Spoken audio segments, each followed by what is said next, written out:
Ishimire mege musana mumviriza ibiganiro by'insamirizi Indundi Culture mege mutumviriza muri mu gisagara ca Bujumbura mukoreje umurongo wa 88 n'ibice bibiri ekana mege muri muzindi ntazigize kino gihugu cy'u Burundi azi uko muri benshi muri ko baradukurikirana amuciye ku murongo wa 99 n'ibice 9 Aynamege mutukurikirana amukoresheje ubuhinga bwa none aribwo internet ni kuri wazi 3 akaburungu Indundi Culture akaburungu.com akananga amaze gukumva n'ikiganiro cy'inkino Indundi Sport kuva ku munsi wa mbere kugeza ku munsi wa gatanu akuva igihe cy'isaha 4 kugeza igihe cy'isaha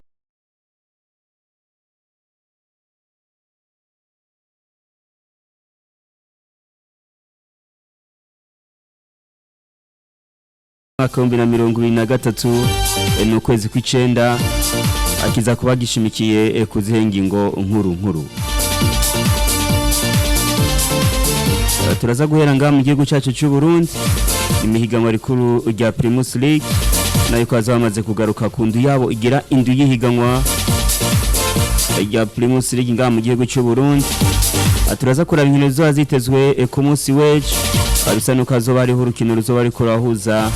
umwe imigwi ubona yuko bamaze kuba baronka amanota makeya kagotana mitwe n'iyundi mugwi ariko tubona yuko ibintu bisa n'ibimeze neza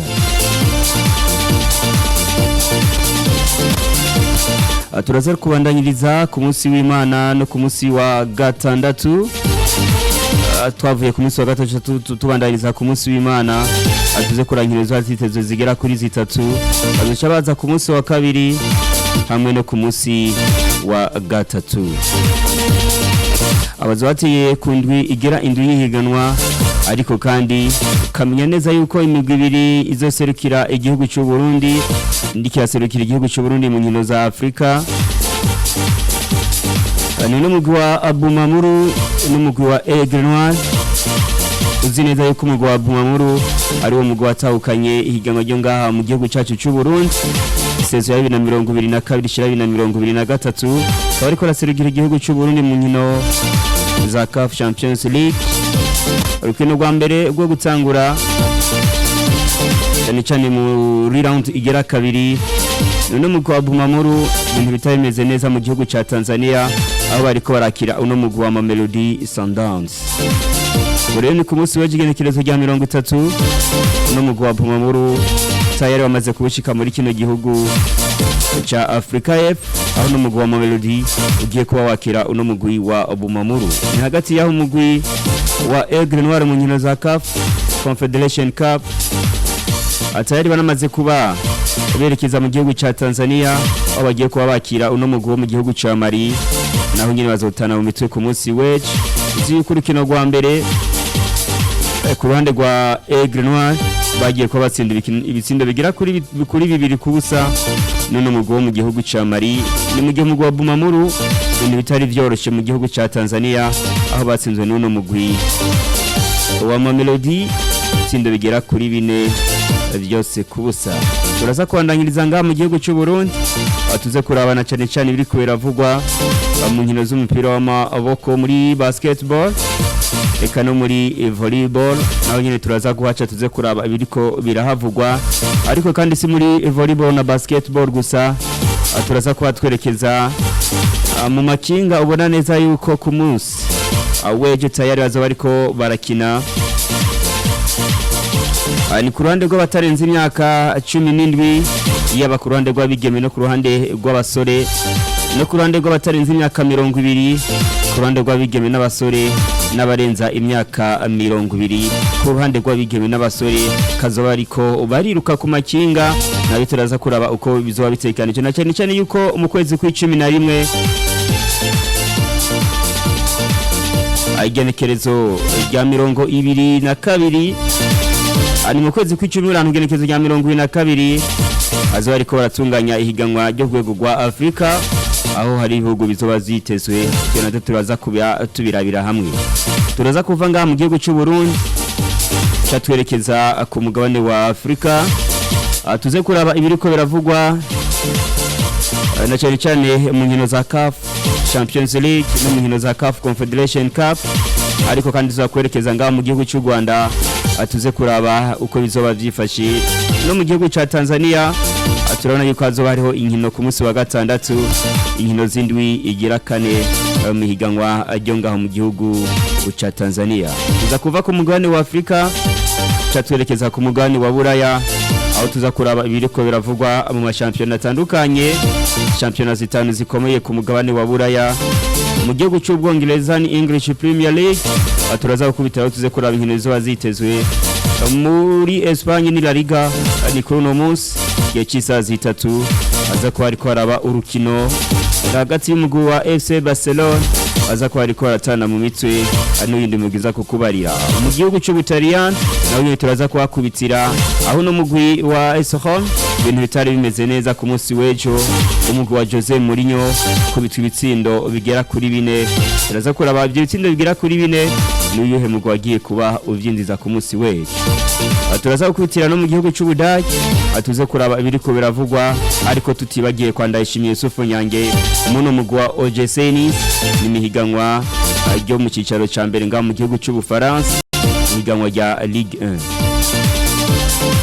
Turaza akuraba n'ibindi biko biravugwa hirya no hino mu tuntu tundi, atuze kuraba abakinyi bagomba kuba bahindura imigwi, atuze kuraba abakinyata amahirwe bafise mu migwi, cyane cyane yuko hariho abandi bariko baravyigenza mu neza muri kino gihe. Turasimira mu gwa FC Barcelona, atuze kuraba ibiriko birahavugwa, eka mbere dusimbire no mu yindi migwi itandukanye, ariko cyane cyane imigwi isanzwe kina amahiganwa aba akomakomeye. Ariko tutibagiye no muri Arabie Saoudite bamwe bogura umugwi wa Olympique de Marseille mu gihugu cy'Ubufaransa, hariho umumenyereza ashobora kuza amuno mugwi wa Olympique de Marseille akarongora uno mugwi wa Olympique de Marseille hamwe aba Arabie Saoudite bushira amagafaranga.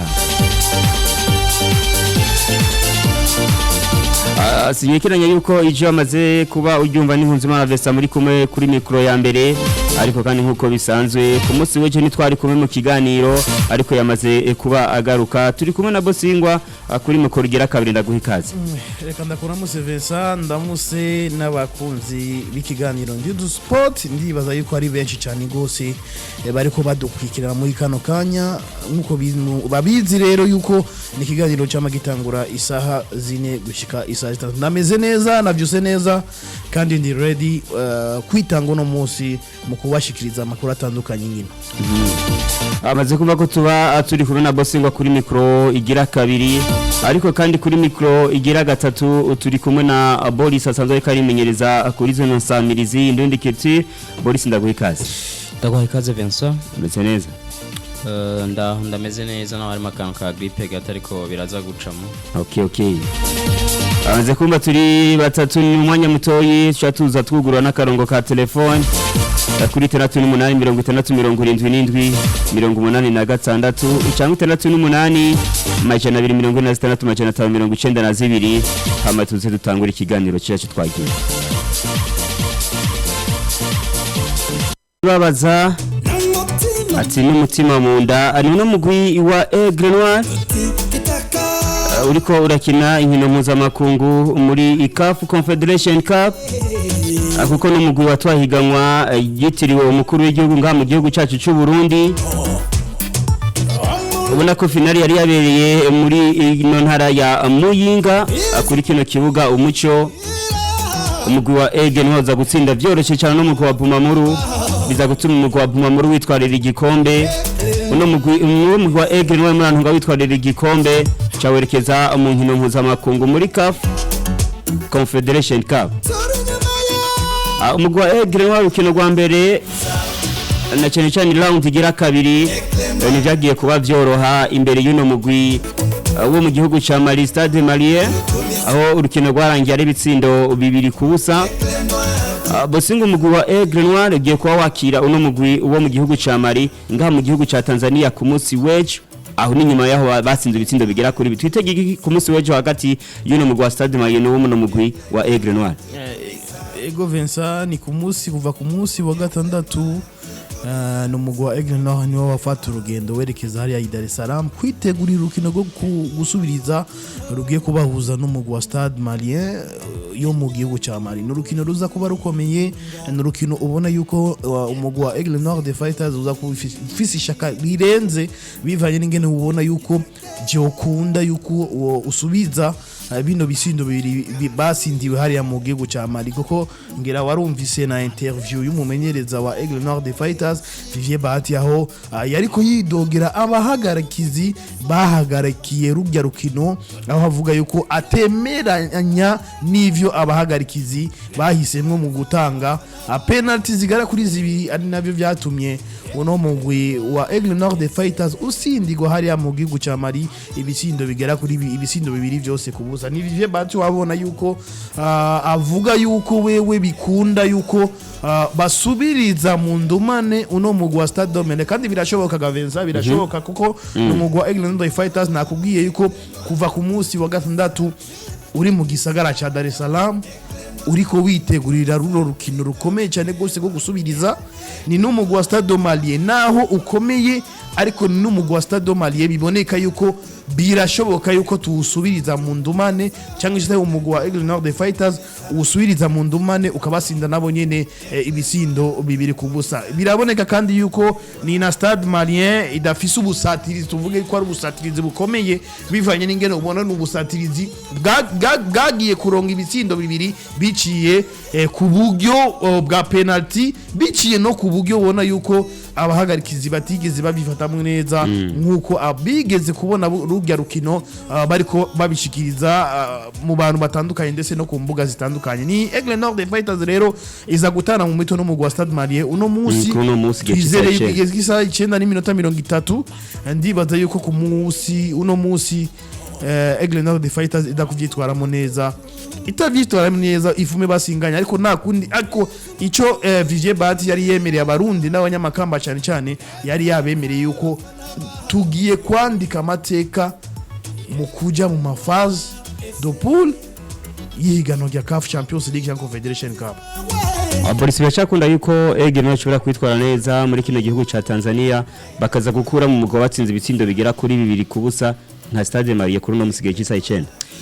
Birakunda kandi cyane amahirwe twovuga yuko ni 50 kwijana yuko ariko uvuze 50 kwijana umenga haba hari hagahazi 50 ku 50 birumvikana yuko baca bikora kuco twokwita ama penalty mu gihe rukino rwangira aro birashoboka avuze 50 gushika muri kano kanya nuko Stade Malien bagifise avantage y'ibisindo bibiri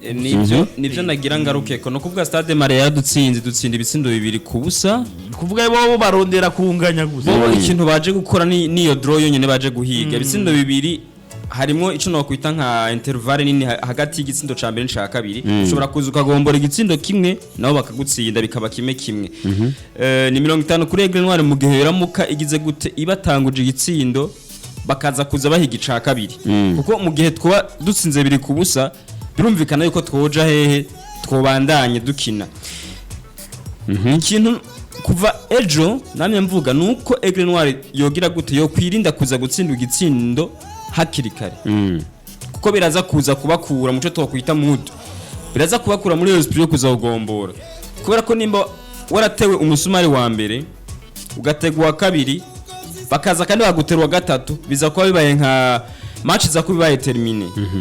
Nibaza ko atakintu ngaho kinini baza kuza bakiza, même si bishoboka gutsinda ibisindo bitatu kuri kimwe canke bine kubusa birashoboka. Kubganje kuri Vivye ndamufitiye ico no kwita icizere na Aigle Noir bagarukanya Alfred, nivyo Aigle Noir afite amahirwe menshi yo kubandanya mu gihe boramuka bagize gute bashizemo iryo shaka bakumva neza kubandanya yuko bishoboka. Eske uno munsi Aigle Noir imaze kuba yemererwa gukinisha Alfred Nkuruziza gusa nuko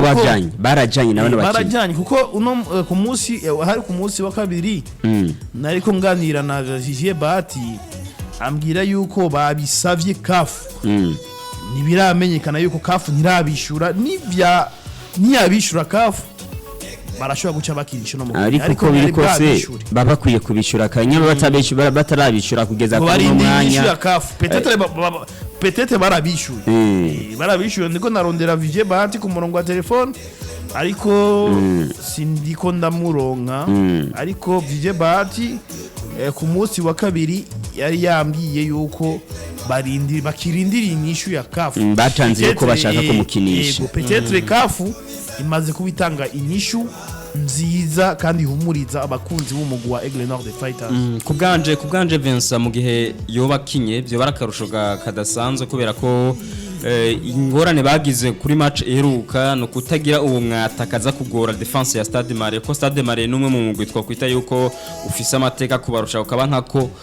n'umugwi washinzwe muri 58 no kuvuga muri mu gihumbi kimwe amajana 58 byumvikane yuko urabarusha twakwita kahise waratwaye cyo no kwita nka confederation iki gikombe bako barakinira irihegenwa ko barimwo yo yararitwaye ritwara muri 2009 wumva harimo ekara y'imyaka mikeyi ayo mateka wafise urumva yuko abapusa kuza kubandanya numwe mu migwi wama uri tokwita top muri Mali uheruka champion muri 2021 uheruka no gutsinda ikipe yatwaye champion Aigle ejo muri Super Coupe irabatsinda ibisindo biri kubusa ari muri gisindo ca penalty ni Stade Malien twakwita yuko irimwo cyo kwino donc bo bari hejuru cyane muri kahise kurusha Aigle Ntwari yishinzwe hirya ejo ni vuba uko imeze ko Aigle Ntwari nta myaka myinshi maze paraporo ya Stade Malien kubganje ikintu cyo gufatira ko cyane muri Aigle Ntwari nuko bafise no kwita effectif y'abakinyi bakiri jeune bagifise iyo esprit yo kugwana gushaka unota wa nyuma mu gihe boramuka bagikoreye ko bakagerageza cyo no kwita kubitanga mu mukino kubera ko turamaze kubona muri football umuntu akwitanze muri match abafise amahirwe menshi yukaza kuza gutsinda Stade Malien bibakoze uyu munsi nabo baramutse bagize cyo gutanga réplique nabo bakabatanga mu rukino bakabatanguza igisindo ca mbere byo bishoboka yuko bazagira resultat positive ahubwo ni Stade Malien imaze imyaka 65 n'amezi 8 n'imisi 26 Kacura ababuma bayifunde Kacura ino mugwa Aigle Ntwari umaze imyaka ingana gute Aigle Ntwari ibaye myinshi imyaka ongera ko yatwaye confederation muri 2009 itsinze tentative ni yaratwaye confederation cup igikombe kimwe kimwe ariko ibikombe vyihiganwa byo mu gihugu ca Mali championnat du Mali ifise ibikombe bigera kuri 23 coupe du Mali ni nka coupe du president ibikombe 22 ifise ibikombe vyinshi ariko ivyo vyose ni vyabujije yuko Aigle Noir ivyitwaramo neza naho bagiye guatomborera bivanye n'ingene ubuhagarikizi butari bimeze neza ariko ni Aigle no musi irashobora guhindura amateka no musi irashobora guhindura amateka ko byose birashoboka nimba Aigle Noir yagiye gutsindwa isindwe ku mapenalty abiri bisindo biri vya mapenalty bisigura yuko no musi Aigle Noir yarabize neza iraza kuraba ikintu ikora gikomeye cyane gose kugira ibashe gusezera no mu gwa Stade Malien ahindika turindire ndi kubona musigiye cy'isaha 9 uno mugwi wa Aigle Noir uza kubura kurakira uno mugwi wa Stade Malien kuva muri kino gihugu ca Mali ni Aigle Noir baza kuba bakirira nga mu gihugu ca Tanzania hagati y'aho umugwi wa Bumamuru tayari baramaze kuba bashika muri kino gihugu ca Afrika y'Epfo aho bagiye kuba bategura no rukino warutanamitswe ku munsi w'ejo nuno mugwi wari wabatsinze ibitsindo bigera kuri 4 byose kubusa ubwo bosingo biracyashoboka ko no mugwi wa Aigle wa Bumamuru waza kubikora mu gihugu kitari ci wabo cyangwa no kongereza ibitsindo ni nkuru ga Vincent nuko ubusanzwe ari we yashinze uno mugwi wa Aigle Nord Fighters ari kumwe n'ubusanzwe warongoye ishirahamwe k'umupira w'amaguru Muyengi Alexandre baraye bagize mu gihugu cya Tanzania mu ntumbero y'iki mu ntumbero yo gufata mu mugongo ino migwi birazwi neza babireke yuko bari kumwe nabo wewe birazi neza yuko uyu ari umugwi wiwe kuko niwe yawushinze Muyengi Alexandre nawe yagiye gushigikira kuko arabona yuko bishoboka kuko ategerezwa kubashigikira ariko aserukira igihugu cy'u Burundi neza cyane ko Aigle Noir gasinda no munsi izo bigiye mu masinda birashoboka yuko no munsi Aigle Noir igarukana bino bisindo bibiri kuri bibiri igaza gusezera no mu Stade Malien birashoboka byose birashoboka twerekeze mu mugure wa Bumamuru ubone ko bamaze kuba berekeza muri kino gihugu ca Afrika y'Epfo bagiye ko batana mu mitwe n'umugabo batsinze ibitsindo bigera kuri bine byose kubusa Bumamuru iragwiza ibitsindo byinshi cyangwa iraza kubigombora bino bitsindo basingo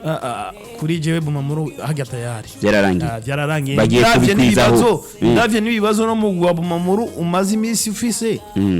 ngaraba n'ingene uriko utakaza ubona yuko n'umugwa Bumamuru ubona yuko uri kubangamirwa n'imigwi ubona yuko ifata ikibanza cyane muri Primus League uno musi bagiye gukina na Mamelodi Sundowns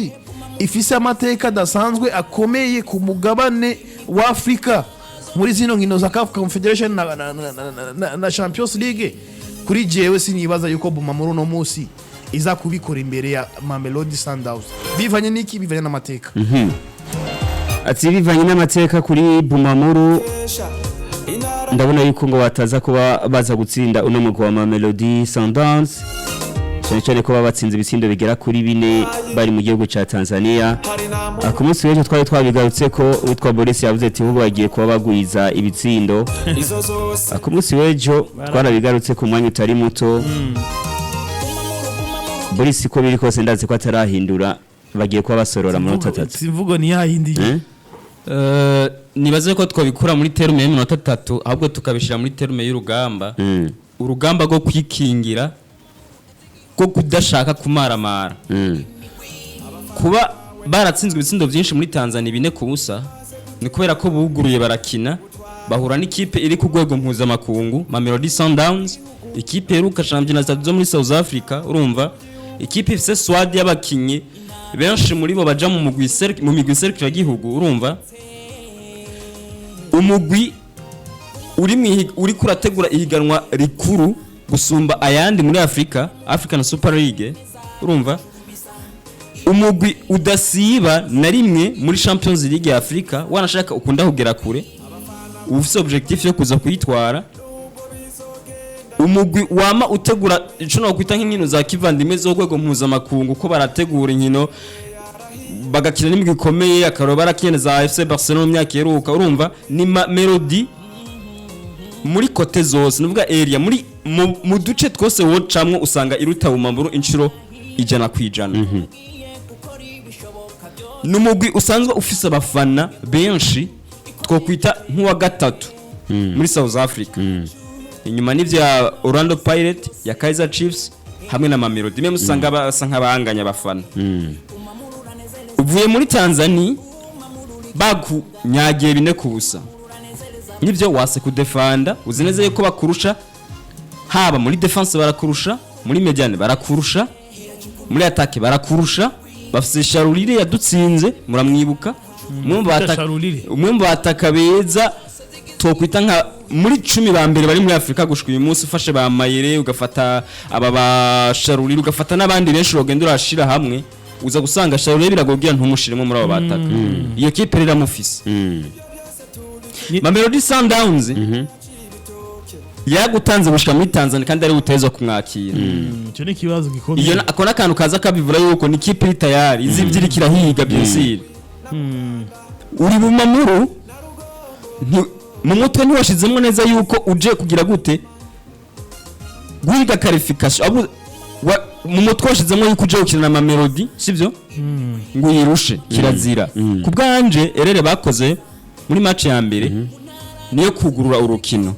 tuzi neza yuko dufate nka reka dufate Las Palmas serizi neza yuko Real Madrid baza kuza kubatsinda uko bimeze kusa uko barabarusha dikote erema parere mu mukinyi kundi barabarusha izina sivyo baravuga ati reka defende tunganye cyo dutsindwe bikeyi icyo nico kintu bari gukora baragutsinze ibitsindo bine kubusa muri Tanzania muri South Africa uza gukora iki kugira ngo ntutsindwe bine mu gihe rero baramuka bakinye nk'ivyo bakinye kuko abafana ba Mamelodi ni nk'abadagi ni nk'abafana b'abadagi bavuga ati tsinda aho uruhira ugezaho ntidushaka yuko muza gutsinda bitatu kubusa muri mita muce mugenda mwikinira ivyo mushaka twadupira to guhererekanya match batsinde bumve ko mwabatsinze bije mu mateka ati kipe bagiye kuba bakina n'umugwi ufata ikibanza ca mbere mu nkino bamaze ko bakina mu gihugu ca Afrika y'Epfo nta n'urukino rumwe barigira batakaza afisi amanota 28 kuri 28 ni n'umugwi uheruka gutsinda nani Kaizer Chiefs yahoze kirango Binyimana Bofiska babita the Brazilians urumva n'umwambaro ubona bambara usa na usanzwe n'umugwi ukomeye kuko wabaye fonde mu mwaka w'igihumbi kimwe n'amajana 970 bitandukanye n'umugwi wa Mamuru atamyaka ni 6 bahijya yejo ubaye fonde rero mu mwaka w'igihumbi kimwe n'amajana 970 bawuronga stati professionnel mu mwaka w'igihumbi kimwe n'amajana 996 uno munsi ufusi kibuga cyabo bwite cyakira abantu ibihumbi 52 urumva urwego n'urwego mpuzamakungu urwego rukomeye cyane rwose urumva president wabo niwe asanzwe arongoye ishyirahamwe ry'umupira w'amaguru muri Afrika Musepe Patrice Musepe niwe president w'uno mugwi izina riratsinyitse uno munsi bafise ibikombe 16 vy'igano ryo mu cicaro ca mbere mu gihugu ca Afrika y'Epfo bakaba bafise n'igikombe cha Afrique du Sud n'ibikombe vya Afrique du Sud bigera kuri 6 tuvuge ko Coupe du President hamwe n'ibikombe 4 vy'igano ya MTN bigera kuri 4 urumva Coupe de la Ligue ibikombe 4 MTN ibikombe 8 urakomeye ariko rero tugiye rero muri ya mahiganwa mpuzamakungu ya CAF hamwe na Confederation Cup nuko umaze gutwara CAF igikombe cha Champions League kimwe gusa hamwe na Super Coupe de la CAF igikombe kimwe gusa ni kuvuga ko yatwaye ibikombe bibiri kuvuga kimwe cha Champions League n'ikindi cha Super Cup uko biri kose urumva yuko Bumamuru agiye kuba bataramutse n'umugwi ubona umaze kuba wiyubakira izina anga muri Afrika y'Epfo agiye kukweza ko n'umunya afata ikibanza ca mbere kuno mugwi wa Mamelodi Sundowns nga muri Afrika y'Epfo inkino 8 bamaze kuba bakina nta kintu rumwe barigira batakaza bafise amanota agera kuri 28 kuri 28 baze ko batsinda ibitsindo bigera kuri 17 bagatsinda ibitsindo bigera kuri 3 nuko bazigaye ibitsindo bigera kuri 14 ahubwo Bumamuru Mamuri ifati ibibanza bya nyuma muri Primus League gehura n'umugwi ufata ikibanza ca mbere niko kantu nagira ngarukeko muri Afrika y'Epfo nivyo navuze hako bogenda bwe ngo bagiye gukina ngo bakine genda defend bagutsinde kimwe sivyo agende ba defend canke ukure iryo nota rimwe rega ryo bari maze nimigwi mike y'ikuri nota rimwe muri South Africa biranagoye ko bakora na nota rimwe ariko mu gihe ba defense bona batsinda bigoranye sivyo bitandukanye nuko batatse hariya umugwi usanzwe kurusha naho wo defenda gute gitsindo biri kuboneka ariko football gira realite yayo na cyane utakibagira reka turinde turabinye biza kuba byifashe ku munsi wejo Bumamuru azo bari kumwe na Mamelodi nigiye cy'isaha 12 katuce tuva muri Bumamuru na Aigle Noir tugarukire nga mu gihugu cyacu cy'u Burundi turabinkino zo zitezwe ku munsi wejo ku munsi wa gatandatu n'urukino rumwe nigiye cy'isaha 9 nigiye cy'isaha 9 uno mugwi wa Rukinzo bazaba bamaze ko bagendera uno mugwi wa Amoso Sugar ni hariya mu ntara ya Rutana ariko bazokinira kuri kino kibuga urumuri tuzagikika bosingo hagati ya Moso Sugar kakunganye n'umugwi wa Bumamuru imbere y'ino mugwi wa Rukinzo ni Moso Sugar uno munsi Moso Sugar usanzwe umenyereza n'itwa Nicolas Hakizimana yahoze ari cegera cyo mumenyereza umugwi wa Musongati mu myaka 2 heze nivyo asanzwe afise licence B ya CAF numwe mu mumenyereza mwiza nacabaye kuvaho bamusigiye uno mugwi twarabonye inyuma yuko uno mumenyereza Mbarara Olivier asinzwe n'umugwi wa Tel Aviv igisindo kimwe kubusa niho uno Mbarara yaciye asigira uno mugwi witwa Nicolas Hakizimana Nicolas Hakizimana afise licence B ya CAF aremerewe kumenyereza mu cicaro ca mbere nkuko amategeko abivuga ni Nicolas twarabonye urukino rwe rwa mbere na Bumamuru yaranganije igisindo kimwe kuki harimo igisindo cyo witwa Karenzo Alexi asanzwe akinira umugwi Wa Moso Sugar. wa Moso Sugar uno munsi yagiye gukina n'umugwi wa Rukinzo w'igipolisi ubona yuko ari umugwi ujyana cyane gose muri Primus League barizo mu kanya gatanu bari mu kimana cya gatanu aziza kuba ari shock ikomeye cyane gose ariko amahirwe menshi kuri je mbona yuko n'imigwi ishobora kunganya Moso Sugar Rukinzo umwe mu migwi warose amanota inota rimwe imbere ya Bumamuru Boris Rukinzo araza kubikora cyangwa Moso Sugar araza kubikora ku munsi w'ejo ni match novuga yuko twagarutse keje ariko reka tubisubiremo Rukinzo novuga yuko ico bashaka bo no kuza gufatisha kubera ko muri match nka zinga yezeruka nabantu bagereje bita nka resultat zitari pertinent za resultat usanga badahoza ko nabantu usanga batsinze bakanganya bakagaruka bagatsindwa urumva mibura bakaya ntarashobora gufatisha neza irangi Rukinzo yishire ku murongo agiye guhura n'umugwi twakwita yuko uvuye mu cicaro ca kabiri utarashobora nawe nyene gufatisha ko match ziheruka nyinshi barazitsinzwe atari banganije ngira ngo na Interstar nimba davyibuka neza bakaza kandi bakanganya na Bumamuru nivyo ni Moso Sugar jewe kubganja amakuru mfise bari motive cyane bafise umumenyereza ariko aragaragaza kuyadapta kugira ngo barayi ikipe boyimuha complètement afisa abakinyi twakwita bafise iyo mudi yo kuza gukura kama 3 Rukinzo no mu myimenyerezo yabo bariko barakora ico no kwita nko gerageza ubundi buryo bushasha bagagerageza gutungura imigwi no kwita yuko ikomeye bakayisiriprena kuri Moso Sugar ejo navuze yuko Rukinzo bisa amahirwe cyane yo kuza kumwanya ca igatsinda Moso Sugar ariko uyu munsi ufatiye ku makuru mfise no kuntu bari motive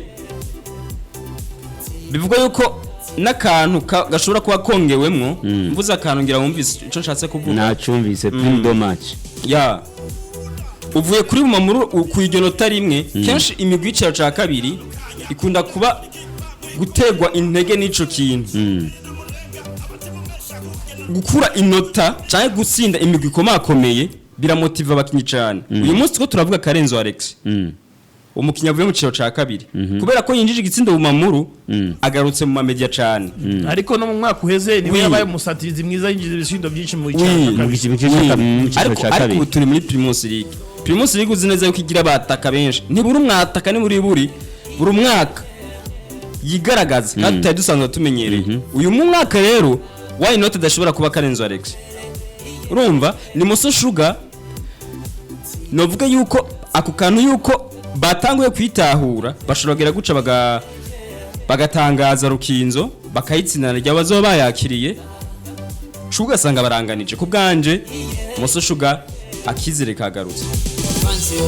Moso Sugar bashobora kuza bagatsinda canke bakanganya n'umugwi wa Rukinzo azari ku munsi weje ku kibuga urumuri mu ntara ya Ruyigi nagati ya mugwi wa Flambeau du Centre ku munsi wejo bazutsa baza ku munsi w'Imana murantunga ni Flambeau du Centre bazo bari kumwe bose ngo n'umugwi wa Burundi Sport Dynamique Flambeau du Centre ubona yuko bariko baraza Flambeau du Centre bariko baraza Burundi Sport Dynamique mu rukino ruheruka atwarabonye ari Burundi Sport Dynamique yatakaje urukino isinzwe na LB amasipiri n'urukino rero ruza kuba rukomeye n'urukino kuri jewe mbona yuko rutazoba goroshe n'urukino ubona yuko kandi ruzokinirwa ku mpande zose ariko ni Buma ndibaza yuko no mugwi cyane no mugwi wa Flambeau du Centre ushobora kuba ari nawe ufise amahirwe menshi yo gutsinda no rukino imbere ya Dynamique kuko ni Flambeau du Centre ubona yuko muri no misi yikura kosora amakosa yatanguranye mu ntango zihiganwa nivo turacari mu ntango zihiganwa ko tugeze ku ndwigira irindwi ya Primus League ni na Flambeau du Centre uno munsi ubona iri mu bibanza byiza iri mu kibanza ca gatatu no munsi nta numwe yari yizeye yuko uno mugwa Flambeau du Centre uravye na effectif yabo ngene abakinyi bagiye batakaza abakinyi bakomakomeye harimo Gakiza Eme Nyandwi Gakoya Leonari aba bose ba Gilbert Tuyimbaze Batazira Bibe n'abandi bakinyi bagiye bakizimana Isa uno munsi harimo mugwa Message Ngozi ariko urabona yuko nuno mugwi wa Flambeau du Centre uko bukeye uko bwije n'umugwi uri kugenda umenyera système de jeu yuno mumenyereza Dodi yahoze ari cegera cha mu mciro mediji mu myaka ibiri heze ariko ndibaza yuko ni Flambeau du Centre uno munsi iraza kuba ari nayo ifise amahirwe menshi yo kubikora neza gusumba no mu gwa Burundi Sport Dynamique. Kumbe tundetse ari ku munsi w'Imana ni Frampizo birikira no mu gwa Burundi Sport Dynamique hagati yaho ku munsi w'Imana ni Kayanza United Boris inyuma yo gutsinda no mu gwa Message ngo zikundugira gatandatu bagiye ko bakira umugwi wa Olympique Star Olympique bareka kwironkera amanota agera kuri 3 imbere y'umugwi wa Interstar twitege igimari mu Kayanza hagati ya Kayanza United na Olympique Star twakwitega derby mu bisanzwe abantu batazi derby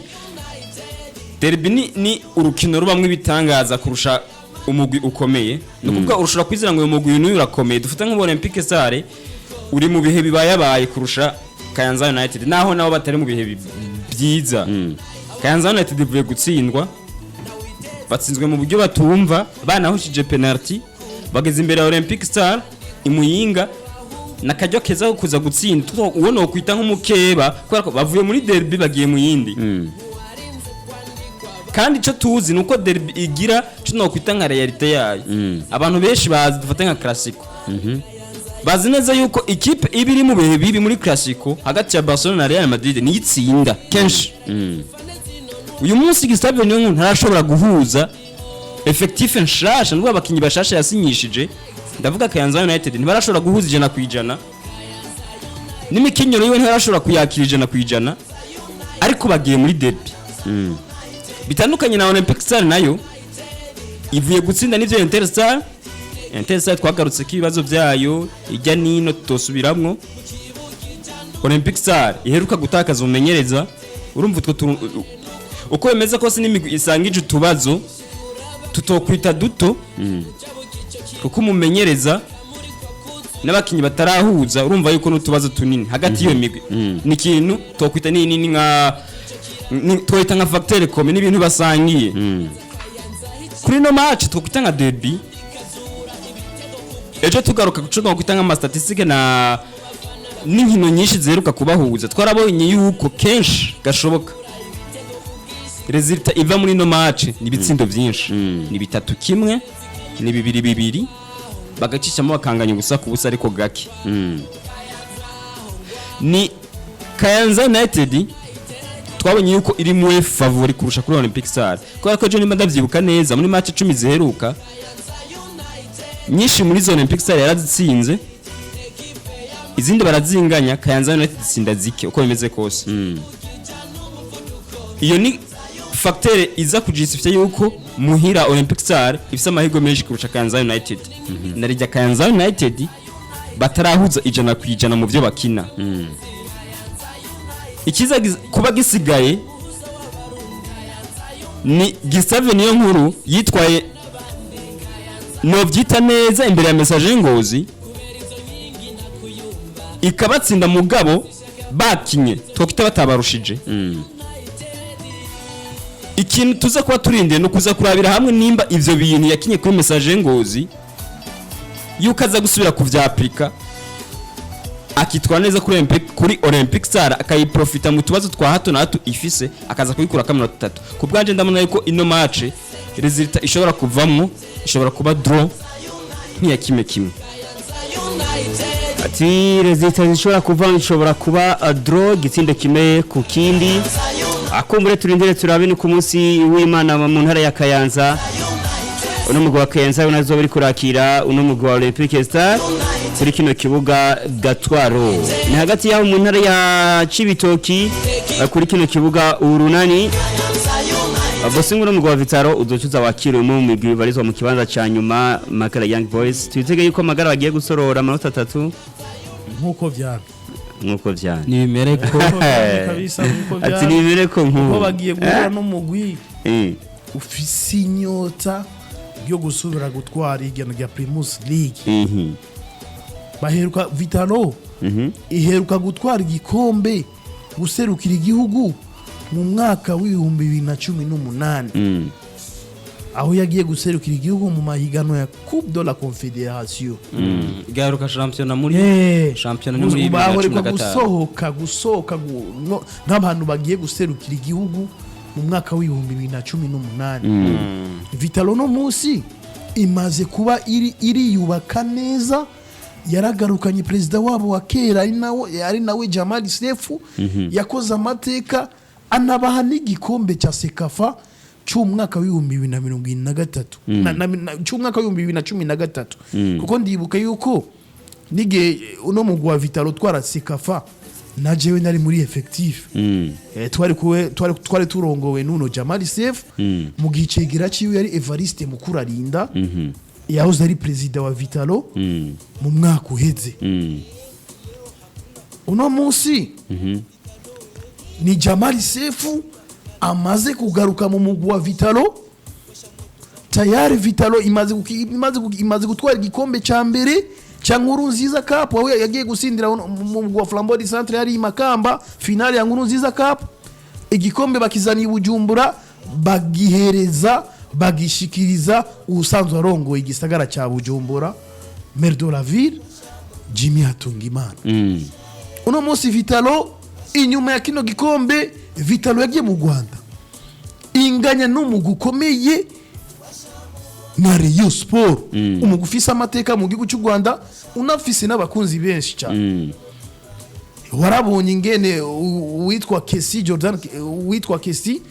ingene bamuterera amafaranga mu gihugu cy'u Rwanda bivanye n'amateka yakoze hariya mu gihugu cy'u Rwanda ari kumwe n'umugwi wa Vitalo tayari Vitalo iragarutse muri kino gihe niwo mugwi wa mbere ufise amanota 15 kuri 15 naho indwi igira gatandatu bari gukina n'umugwi wa Aigle Nord des Fighters ariko ntibigeze bakina bivanye n'ingene umugwi wa Aigle Nord des Fighters wari wagiye guserukira igihugu mu mahigana wa Coupe de la Confédération uno munsi Vitalo naho imaze gusinda zino nkino zose 15 ni Vitalo kandi ubona yuko inkino za kivandimwe itari kwishira mu ishaka n'iryo twama tubona mu igana rya Primus League kuko imaze gukina inkino zibiri za kivandimwe urukino rwa mbere bakinye na Tanganyika ya hariya mu gihugu cya Kongo banganya igisindo kimwe ku kindi hejo haheze n'umugwi wa ku munsi w'Imana twarabonye umugwi wa Vitalo ukina n'abatoyi babo uno mugwi wa Ubumwe Academy usanzwe unarongoye nuno Jamal Sefu asanzwe ari umurongozi w'umugwi wa Vitalo biza kurangira uno mugwi wa Vitalo usinzwe ibisindo bigera kuri ibisindo 3 kuri 2 n'abatoyi babo bo mugwi wa Ubumwe Academy ni Vitalo igiye gukina nuno mugwi wa Magara Young Boys ufise ibibazo byinshi cyane ibibazo by'ubugyo hoho ni bibazo bikunda kuba mu migwi myinshi ariko ni umugwi ubona yuko watakaje abakinyi batari bake utakaza n'umusatirizi wabo yarakomeye cyane gose muri uno mugwi gira umugisha Jean Claude bagiye guhura bagiye gusura kandi guhura aho mu mwaka uheze yarangiza iganwa afise ibisindo 16 uno munsi ligira umugisha Jean Claude ari mu mugwi wa Vitalo asa nk'umuntu ariko aheka umugwi wa Vitalo cyane muri zino nkino zimaze imisi ziriko ziraba umugwi wa Vitalo umaze imisi ukurakina uno munsi bagiye guhura ni Magara Young Boys ubona yuko imaze gusororera imigwi yose eske ni Magara Young Boys iraza kwemera cyangwa ni Vitalo iraza kwemera guhagarikwa n'umugwi wa nyuma ni ikintu kigoye turavye mu mapuro ni ikintu kigoye ariko muri football nivyo birashoboka kuko Vitalo gusinda Magara Young Boys cyangwa Magara Young Boys gusinda umugwi wa Vitalo izoba ari negligence y'umugwi wa Vitalo ariko n'umugwi wa Vitalo ufise amahigwe angana ku bice 90 kwijana yo gusinda no mugwi wa Magara Young Boys kuko n'umugwi wa Magara Young Boys ufise mu manota mu nkino umaze gukina zose ufise amanota ubusa mu nkino zigera kuri zitanu bafise n'ikirara eske biza kugenda gute ni Magara Young Boys turaza kubona ikora amateka ihindura isura kuko ni Magara Young Boys isanzwe imenyereza n'uwitwa Nzeyimana Mahiro uwo nawe arazi neza umugwi wa Vitalo arawuzi neza ko yaranawumenyereje ariko umwe n'uwitwa Jumaine niyo muntu eske ni Sabo Paris araza kwemera cyangwa se Vitalo iraza kwemera guhagarikwa n'umugwi wa nyuma muri Primus League icyo nicyo umuntu ariko yibaza ariko ni Vitalo ubona yuko udakwiye gukora ikosa na rimwe mu gutakaza runo rukino kuko ni runo rukino Vitalo ikaza kurutakaza ni Vitalo izoba hari akantu kazoba kagabanutse kuri Vitalo kuko bazoca babona yuko bwa bundi Vitalo yaramavamuhira. Reka turindire turabone ku munsi wavuze yuko ari ku munsi w'Imana. Reka turindire ariko amahirwe menshi ari ku mugwi wa Vitalo bivanye n'amateka umaze iminsi uri kurakora n'ingene tubona forme z'abakinyi bono mugwi wa Vitalo. Badushoboza kubandanya ku munsi wa kabiri no mugwi wa Tel Aviv bazobiri kubona message ngozi ni ku kibuga Ingoma ni mu ntara ya Gitega amugenyene ku kibuga Ingoma ku munsi wa gatatu n'umugwi wa Musonga tuzoca uza gutana mu tuni n'umugwi wa Tigre Noir. Kyondo cyambere tugisanga mu mugwi wa Vitaro ni 15 vs 15 6 umugwi wa Message ngo za mu kyondo cya kabiri bafite amanota 13 mu gihe Flambo mu 6 bafite amanota 11 mu kyondo cya gatatu. Aigle Noir baza mu kibanza cya kane n'amanota agera ku 10 Rukinzo barakurikira ikibanza cya gatanu bafite amanota agera ku 10 akurikira umugwi wa Masipiri ikibanza cya gatandatu mu gihe umugwi wa Interstar ukurikira mu kibanza c'indwi. Tigre Noir barakurikira ikibanza 8 Musongati barakurikira ikibanza c'9 ikibanza c'10 kizaba n'umugwi wa Kayanza United mu gihe umugwi wa Olympique Star ufatikana c'11 Dynamic baza mu kanje 12 mu baza mu kanje 13 mugabo bameze kubakira inkino zitarenga zitatu bafite amanota agera kuri 4 Moso Sugar barakurikira ikibanza ca 14 bafite amanota agera kuri 3 mu nkino zitandatu ni mu gihe umugwi wa Tel Aviv bakurikira ikibanza ca 15 n'amanota agera kuri 3 twabivuze yuko Magara Young Boys bigeza kuri n'umwanya mu nkino zigera kuri 5 nta rukino rumwe baratsinda bafise ubusa bishyuza ibitsindo bigera akundi umwanya muto yice tuza tubandanyirize ingaha nyene mu gihugu cy'u Burundi ariko kandi cyo twerekeza mu nkino z'umupira w'amaboko.